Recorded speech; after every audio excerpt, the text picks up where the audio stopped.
السلام علیکم ورحمۃ اللہ وبرکاتہ۔ محترم دوستوں اور ساتھیوں، آج میں آپ کے سامنے حاضر ہوا ہوں وضو کی سنتوں کو لے کر۔ یعنی اللہ تعالیٰ سنت پر عمل کرنے والے سے بہت ہی محبت کرتے ہیں۔ اگر ہم بھی سنت پر عمل کریں گے، چاہے وضو کی سنتوں ہیں یا پھر نماز کی سنتیں ہیں، تو ہمیں ثواب بھی ملے گا اور اللہ تعالیٰ بھی ہم سے بہت محبت کرنے والے ہو جائیں گے۔ آئیے چلتے ہیں وضو کی سنتوں کی طرف۔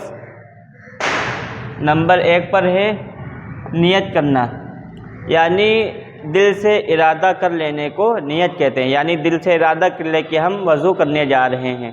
پھر اس کے بعد ہے نمبر 2 پر بسم اللہ پڑھنا، بسم اللہ پڑھ لیں۔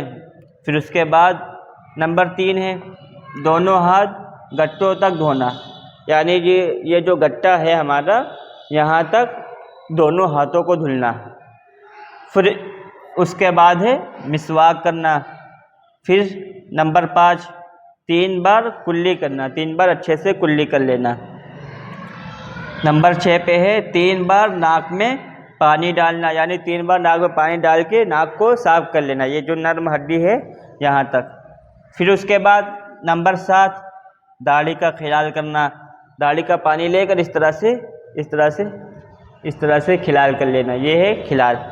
پھر اس کے بعد نمبر 8 پہ ہے ہاتھ پاؤں کی انگلیوں کا خلال کرنا، ہاتھ پاؤں کی انگلیوں کا خلال، جیسے ہاتھ دھل لے پھر اس طرح سے خلال کر لے، اس طرح سے یہ خلال ہو گیا۔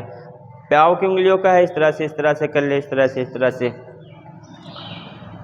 پھر نمبر 9 ہر عضو کو 3 بار دھونا، یعنی ہر عضو کو 3 بار دھونا، جیسے ہاتھ دھلنے تو 3 بار دھلنا ہے، پھر اس کے بعد کلی 3 بار، پھر اس کے بعد ناک میں پانی ڈالنا 3 بار، پھر اس کے بعد چہرے کو پورا 3 بار دھلنا ہے، پھر اس کے بعد ہاتھ 3 بار دھلنا ہے۔ تو ہر عضو کو 3 بار دھلنا کیا ہے؟ سنت ہے، اور 1 بار دھلنا فرض ہے۔ 1 بار دھلنے سے یہ ہے کہ فرض تو ادا ہو جائے گا، اور پھر اس کے بعد یہ ہوتا ہے کہ کہیں پر مٹی یا دھول لگی ہوتی ہے تو 3 بار دھلنے سے وہ ہٹ جاتی ہے۔ 1 بار وہ ہوتا ہے کہ پتہ چلے کہ ہٹ پائے یا نہ ہٹ پائے، تو 3 بار دھلنے سے سنت ادا ہو جائے گی، اور بہتر بھی یہی ہے 3 بار دھلنے سے۔ پھر اس کے بعد ہے نمبر 10 1 بار تمام سر کا مسح کرنا، یعنی جو یہ سر کا مسح ہے اس طرح سے یہ مسح کر لینا ہے۔ پھر اس کے بعد نمبر 11 دونوں کانوں کا مسح کرنا، دونوں کانوں کا یہ مسح اس طرح سے ہے، اس طرح سے یہ مسح کر لینا۔ پھر اس کے بعد نمبر 12 ترتیب سے وضو کرنا۔ ترتیب سے جیسے کیا ہے کہ پہلے پہ ہے گٹے دھلنا، پھر اس کے بعد کیا ہے کلی کرنا، پھر اس کے بعد ناک میں پانی ڈالنا، تو اس طرح سے اسٹیپ بائی اسٹیپ ترتیب سے کرنا۔ یہ نہیں کہ پہلے ناک میں پانی ڈال لیے پھر اس کے بعد پیشانی پھر مسح کر رہے ہیں، پھر الٹا سیدھا کر رہے ہیں، آگے پیچھے کر رہے ہیں، تو اس طرح سے نہیں، اسٹیپ بائی اسٹیپ کرنا ہے جس طرح سے حکم دیا گیا ہے کرنے کو۔